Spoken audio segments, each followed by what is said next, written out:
हमें यहाँ पे नेक्स्ट टॉपिक दिया हुआ है 8.4.4 characteristics of working capital.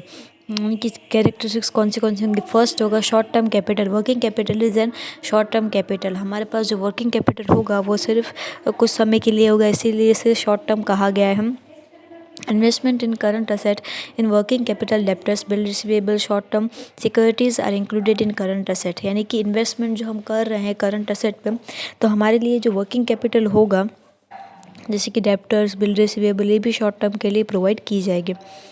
Third में यहाँ पे दिया हुआ liquidity. Liquidity is the basic feature of working capital. Liquidity एक बेसिक फीचर माना जाता है वर्किंग कैपिटल के लिए। All the current asset in which working capital is employ are converted into cash easily.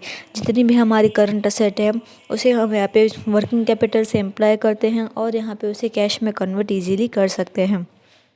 Fourth हमें दिया हुआ है लेस रिस्क, यानी कि रिस्क यहाँ पे कम माना जा सकता है। Working capital circulates for short term that is convertible into cash easily, so the element of risk is less.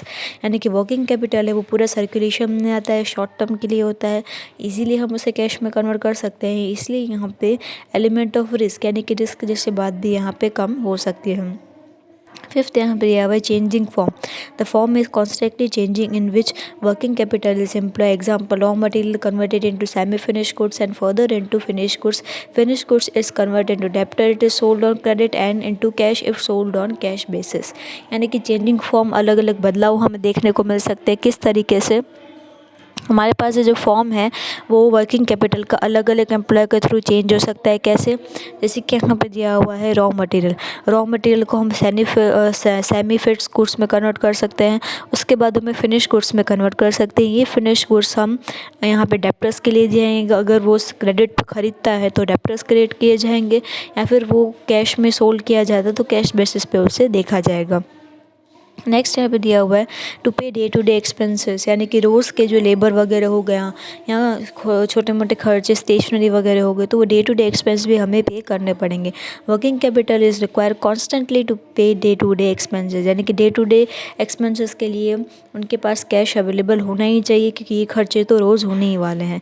Seventh यहाँ पे दिया हुआ है नो डेप्रिसिएशन। किसी भी तरीके का डेप्रिसिएशन नहीं लगेगा। कैसे, depreciation is not calculated due to circulating capital in business and its form is constantly change, क्योंकि ये फॉर्म लगातार बदलता रहता है टाइम के अकॉर्डिंग, सिचुएशन के अकॉर्डिंग, इसलिए हम इसमें किसी भी तरीके का डेप्रिसिएशन है वो कैलकुलेट नहीं कर सकते। डेप्रिसिएशन यानी कि घसा हुआ हम एक तरीके से कह सकते हैं, यानी कि सर्टन मशीन्स के ऊपर वगैरह लगाया जाता है जिसमें उसकी वैल्यू कम हो जाती है। एट्थ हमें यहाँ पे दिया है requirement according to type and form of business. कैसी रिक्वायरमेंट है, कैसा फॉर्म ऑफ बिजनेस हम जनरेट करें उसके according requirement of business capital is depend upon the form and the type of business. यानी कि जो कैपिटल की रिक्वायरमेंट होती है किसके ऊपर डिपेंड होती है, उसके फॉर्म के ऊपर और बिजनेस के ऊपर। That's is ratio is different in business each business, यानी कि इसका जो फॉर्मेशन है जो भी बिजनेस हो उसमें अकॉर्डिंग चेंज होता जाता है। रिक्वायरमेंट्स है जैसे जैसे बिज़नेस की थीम हो गया या प्रोडक्शन होगा उसके अकॉर्डिंग उसके रिक्वायरमेंट्स और नीड्स भी बदली जाएगी टाइम टू टाइम।